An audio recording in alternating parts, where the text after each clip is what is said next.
Hi, my name is Francisco, here with Woke 360. Just give you an update on our Lake Gaston project. As you can see, we're getting ready to finish the handrails here in the front deck and get our steps in place and the little foundation for them down.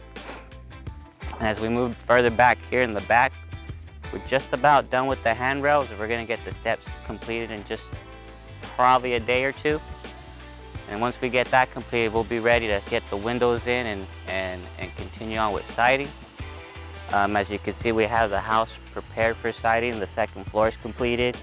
We have the vapor barrier already in place. Now all we're waiting for is siding to arrive and continue on with the project. So as soon as we get the windows installed, we'll be ready to have the house insulated and then continue on with drywall and finishing, which then we can continue to paint. As soon as the windows are in place, that's kind of when the process of interior projects continue. From there on, we'll get the drywall up, the doors up, and then that kind of just continues on from there.